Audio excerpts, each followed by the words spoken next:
2-4 months నన్ను టీవీలో వాళ్ళు పరిచర్య చేస్తున్నప్పుడు చాలా సంతోషంగా ₹1 తీసుకోకుండా వాళ్ళు పరిచర్య చేయనిచ్చారు. ఆ తర్వాత నా దగ్గరికి వచ్చాడు అదే మనిషి.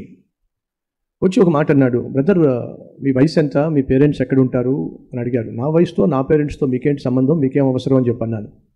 అది కాదు, మా టీవీ ఛానల్ ఎవరైతే ప్రారంభించారో వాళ్ళకు ఒక మరదలు ఉంది, ఆమె మీకు ఇచ్చి పెళ్లి చేయాలనుకుంటున్నారు అని మొదలుపెట్టాడు. అప్పుడు నేను చెప్పాను, నాయన నాకు పెళ్ళైపోయింది, 2 కుమారులు కూడా ఉన్నారు అని చెప్పి నేను నవ్వుతూ చెప్పాను. ఆ తర్వాత నా టీవీ ప్రోగ్రామ్ని వాళ్ళు ఇమీడియట్గా ఆపేశారు. అప్పుడు అర్థమైంది ఎందుకని వాళ్ళు ఫ్రీగా నా టీవీ ప్రోగ్రాం ప్రసారం చేశారు. ఇలాంటి సమస్యలు గుండా వెళుతున్నప్పుడు గ్రామాల్లో వాక్య పరిచయం చేసుకోవడం నాకు చాలా సంతోషం. ఎందుకంటే సువార్త ప్రకటించబడిన ప్రాంతంలో కాకుండా సువార్త అందరి ప్రాంతాల్లో సువార్తను ప్రకటించాలి అని చెప్పి ప్రతిరోజు సాయంత్రం గ్రామాలకు వెళ్ళి వాక్య పరిచయం చేస్తూ ఉండేవాడిని. 91 నుంచి 2001 వరకు నేను హైదరాబాద్ పరిసర ప్రాంతాల్లో బహుశా నేను వెళ్ళనటువంటి గ్రామం కానీ వాక్యం ప్రకటించినటువంటి ప్రాంతం కానీ ఉండకపోవచ్చు. అంతగా తిరిగాను, అంతగా వాక్య పరిచర్య చేశాను. అలా గ్రామాలు తిరుగుతూ వాక్య పరిచర్య చేస్తున్న నన్ను దేవుడు ప్రేరేపించి కల్వరి కాంతి పత్రికను ప్రారంభించమన్నాడు. చేతిలో చిల్లి గవ్వ లేకపోయినప్పటికీ విశ్వాసంతో ఆ కల్వరి కాంతి పత్రికను ప్రారంభించడం జరిగింది. అలా ప్రారంభంలో 4,000 కాపీస్ ప్రింట్ చేశాం. కానీ అది ఆఖరికి 1,00,000 కాపీలకు చేరింది. భారతదేశ చరిత్రలో ఒక క్రైస్తవ పత్రిక 1,00,000 కాపీలకు చేరటం అదే ఫస్ట్ టైం. మన దేశ చరిత్రలో ఏ పత్రిక కూడా 1,00,000 కాపీస్కి చేరలేదు. అంతగా దీవించబడింది. 2003లో దేవుడు మరొక అవకాశం నాకు ఇచ్చాడు. ఆ అవకాశం ఏమిటయా అంటే కల్వరి స్వరం టీవీ కార్యక్రమాన్ని ప్రారంభించడం. ఒకవైపు కల్వరి కాంతి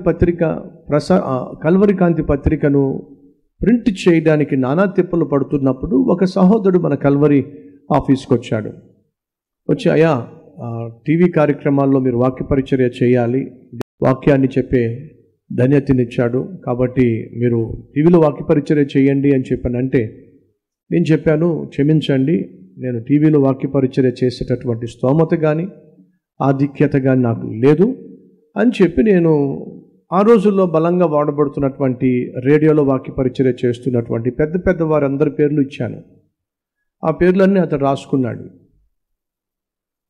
ఆ తర్వాత మళ్ళీ అడిగాడు, మీరు ఖచ్చితంగా టీవీలో వాక్య పరిచర్య చేయాలి, ఎప్పుడు వాక్య పరిచర్య చేస్తారో చెప్పండి అన్నాడు.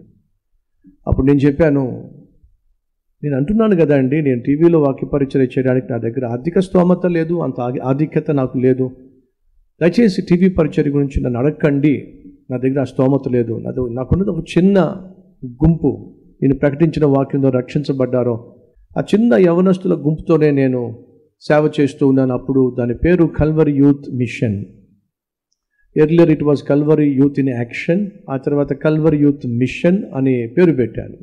యవనస్తులను కలిసి గ్రామాలకు వెళ్ళి సువార్త ప్రకటించేవాళ్ళు. అప్పుడు నేను చెప్పాను, నాకున్నది చిన్న గుంపు అండి, చిన్న గుంపుతో సేవ చేసుకుంటున్నాను, టీవీ పరిచర్య నాకు తగదు అని అంటే అతను నన్ను చూస్తూ ఒక విచిత్రమైనటువంటి మాట అన్నాడు. చిన్న గుంపు అని చెప్పి అంటున్నారు, కానీ నా కళ్ళ ఎదుట కనిపిస్తుంది మాత్రం చాలా డిఫరెంట్గా ఉంది అన్నాడు. ఏం కనిపిస్తుందని చెప్పన్నా, ఈ ముంబై హైవే మొత్తం కూడా ట్రాఫిక్ జామ్ అయిపోతుంది మీ మందిరం నుంచి వచ్చేటటువంటి జనంతో అన్నాడు. అది 2003 కల్వరి టెంపుల్ స్టార్ట్ కాన. ఏమిటి అని అడిగాను. ఈ హైవే మొత్తం కూడా జామ్ అయిపోతుందండి మీ మందిరం నుంచి వచ్చేటటువంటి జనంతో, అదే నేను చూస్తున్నాను అన్నాడు. నాకు నవ్వు వచ్చింది. ఏదో విధంగా నన్ను టీవీలో లాగాలని చెప్పి ఈ మనిషి ఇలాంటి కొంతమంది ప్రవచించే తెలుసు కదండి మీకు, ఎలా ప్రవచిస్తారో, ఏ విధంగా మాయ చేస్తారో. లేదండి, మీరు బయలుదేరండి అని చెప్పన్నాను. నేను ఒక లిస్ట్ ఇచ్చాను కదా, ఆ లిస్టులో ఉన్న సేవకులు మీరు కన్సల్ట్ అవ్వండి, వాళ్ళు గొప్ప సేవకులు అని చెప్పంటే అతను ఒక విచిత్రమైన మాట ఇచ్చారు. కానీ మేము స్వీకరించినటువంటి లిస్టులో చక్కగా అర్థవంతంగా వాక్య పరిచర్య చేసేటటువంటి వారి లిస్టు మా దగ్గర ఉంది. ఆ లిస్టులో మరి మీ పేరే ఫస్ట్ ఉంది. మరి ఫస్ట్ ఉన్న మీ పేరుని కాదని చెప్పి మీరేమో టీవీ పరిచర్యకు అర్హులు కాదని చెప్పి అంటున్నారు. లిస్టులో మీ పేరే ఫస్ట్ ఉంది. ఎందుకు లిస్టులో నా పేరు ఫస్ట్ ఉందో తెలియదు, ఎవరిచ్చారో తెలియదు. నా దగ్గర డబ్బులు లేవండి నేను టీవీలో వాక్య పరిచర్య చేయడానికి అని చెప్పంటే అతను అన్నాడు, పని చేయండి, మీరు ముందు వాక్యాన్ని సిద్ధం చేయండి, ఒక టేప్ రెడీ చేయండి, మాకు పంపించండి, ఒకవేళ ఆ సందేశం ప్రజలు ఇష్టపడుతున్నట్లయితే ఆ తర్వాత చూద్దామని చెప్పి అన్నాడు. కష్టపడి ఒక టేప్ తయారు చేసి వాళ్ళకి పంపించడం జరిగింది. చాలామంది ఆ వర్తమానాన్ని విని చాలా సంతోషించారు. రెస్పాన్స్ బాగుంది. వాళ్ళు అడిగారు 4,000 రూపాయలు చెల్లించాలి ఒక ప్రోగ్రామ్కి అని చెప్పి అన్నారు. 4 ప్రోగ్రామ్స్ నెలకు 4 పంపిస్తే 16,000 రూపాయలు కావాలి, నా దగ్గర లేవు. సో నేను చెప్పాను, నా దగ్గర 16,000 రూపాయలు లేవు కాబట్టి నేను మీకు పంపించలేను, కాబట్టి నేను ఆ టీవీ ప్రోగ్రాం ఆపేస్తున్నాను అని చెప్పన్నాను. ఆ తర్వాత వాళ్ళు లేదు ఆపకండి, మీరు టేపులు పంపించండి, మనీ పంపించకపోయినా పర్వాలేదు, టేపులు పంపించమని చెప్పన్నారు. సో కష్టపడి నేనే కెమెరా ఆపరేట్ చేసుకునేవాడిని, నేనే లైట్లు ఆన్ చేసుకునేవాడిని, నేనే కూర్చొని షూటింగ్ చేసుకునేవాడిని. ఆ తర్వాత సాటర్డే ఈవినింగ్ వెళ్ళి వాళ్ళని వీళ్ళని బతిలాడుకొని ఎడిటింగ్ చేయించుకునేవాడిని. ఒక 500 రూపాయలు చేతులు పెట్టి 4 ప్రోగ్రామ్స్ చేసేవాడిని నెలకి. 3 to 4 months నన్ను టీవీలో వాళ్ళు పరిచర్య చేస్తున్నప్పుడు చాలా సంతోషంగా ₹1 తీసుకోకుండా వాళ్ళు పరిచర్య చేయనిచ్చారు. ఆ తర్వాత నా దగ్గరికి వచ్చాడు అదే మనిషి. వచ్చి ఒక మాట అన్నాడు, బ్రదర్ మీ వయసు ఎంత, మీ పేరెంట్స్ ఎక్కడ ఉంటారు అని అడిగారు. నా వయసుతో నా పేరెంట్స్తో మీకేంటి సంబంధం, మీకేం అవసరం అని చెప్పన్నాను. అది కాదు, మా టీవీ ఛానల్ ఎవరైతే ప్రారంభించారో వాళ్ళకు ఒక మరదలు ఉంది, ఆమెను మీకు ఇచ్చి పెళ్లి చేయాలనుకుంటున్నారు అని మొదలుపెట్టాడు. అప్పుడు నేను చెప్పాను, నాయన నాకు పెళ్ళైపోయింది, 2 కుమారులు కూడా ఉన్నారు అని చెప్పి నేను నవ్వుతూ చెప్పాను. ఆ తరువాత నా టీవీ ప్రోగ్రామ్ని వాళ్ళు ఇమ్మీడియట్గా ఆపేశారు. అప్పుడు అర్థమైంది ఎందుకని వాళ్ళు ఫ్రీగా నా టీవీ ప్రోగ్రాం ప్రసారం చేశారో. ఇలాంటి సమస్యలు గుండా వెళుతున్నప్పుడు, మన కల్వరి స్వరం ఆగిపోయినప్పుడు నేను ప్రభు సన్నిధిలో ఏడ్చాను. ప్రభువా, గుండె నిండా వాక్యం పెట్టావు, గ్రామాలకు వెళ్ళి వాక్యం చెప్పే కృపనిచ్చావు, ఇప్పుడు గృహాల్లోనూ గుడిసెల్లోనూ నీ వాక్యాన్ని అందించే మహాధన్యతనిచ్చావు, కానీ సడన్గా ఆపేశావు. ఒక నలుగురు నా వెనక ఉన్నట్లయితే, ఆ నలుగురు 4,000 రూపాయలు ఇచ్చినట్లయితే లక్షల మందికి సువార్తను అందించగలం, కానీ ఆ నలుగురు లేకుండా అయిపోయారు. టీవీ కార్యక్రమం ఆగిపోయిందని చెప్పి నేను ఏడుస్తున్న సమయంలో, కన్నీళ్లు కారుస్తున్న సమయంలో దేవుడు నాతో మాట్లాడాడు. ఈరోజు నలుగురు కూడా నీ వెనుక లేరు అని చెప్పి నువ్వు ఈరోజు ఏడుస్తున్నావు, కానీ ఒక రోజు రాబోతుంది, ప్రభువా ఇంత టీవీ పరిచర్య నేను చేయలేను ప్రభువా అని నువ్వు ఏడ్చే రోజు రాబోతుంది, అంతగా నేను నిన్ను ఆశీర్వదించబోతున్నాను అని దేవుడు నాతో మాట్లాడాడు. ఆ రోజు నుంచి ఈ రోజు వరకు ఎన్ని అద్భుతాలు, ఎన్ని ఆశ్చర్య కార్యాలు. కల్వరి టెంపుల్ రాకమునిపే కల్వరి స్వరం ప్రారంభమైంది. ఆ తరువాత కల్వరి స్వరాన్ని చూస్తున్నటువంటి వాళ్ళు వాక్యాన్ని బహుగా ఇష్టపడుతున్న సమయంలో, అంగీకరిస్తున్న సమయంలో దేవుడు మరలా నాతో మాట్లాడి కల్వరి టెంపుల్ని ప్రారంభించమన్నాడు. 25 మందితో ప్రారంభించబడినటువంటి ఆ సంఘం మీకు తెలుసు, 10 సంవత్సరాలు తిరగక మునిపే 1,00,000 మందికి చేరింది.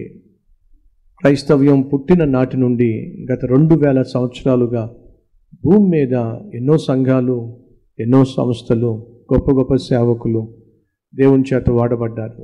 కానీ 10 సంవత్సరాల్లో 25 మందితో ప్రారంభించబడినటువంటి ఒక చిన్న సంఘం 1,00,000 మందికి చేరటం ప్రపంచ చరిత్రలో ఎక్కడ ఎప్పుడు ఇది ఎవ్వరూ చూడనటువంటి ఒక మహా అద్భుతం.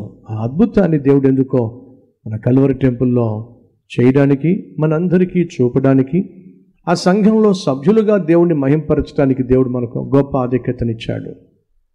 ఫలితంగా ఈరోజు మన సంఘము, మన పరిచర్య ఎంతగా దీవించబడుతుందో, ఎన్ని లక్షల మందికి సువార్తను అందించగలుగుతున్నామో. అదే సమయంలో ప్రపంచంలో ఉన్నటువంటి గొప్ప గొప్ప సేవకులు ఎక్కువ శాతం దేవుని మహాకృపను బట్టి నాకు పరిచయం. ఆస్ట్రేలియా కావచ్చు, కొరియా కావచ్చు, లేదా చైనా కావచ్చు, లేదా సింగపూర్ కావచ్చు, ఆఫ్రికా కావచ్చు, లేదా అమెరికా కావచ్చు, గొప్ప గొప్ప సేవకులు ఎవరైతే బహుబలంగా వాడబడుతూ ఉన్నారో ఎక్కువ శాతం నాకు పరిచయం ఉన్నవాళ్ళే.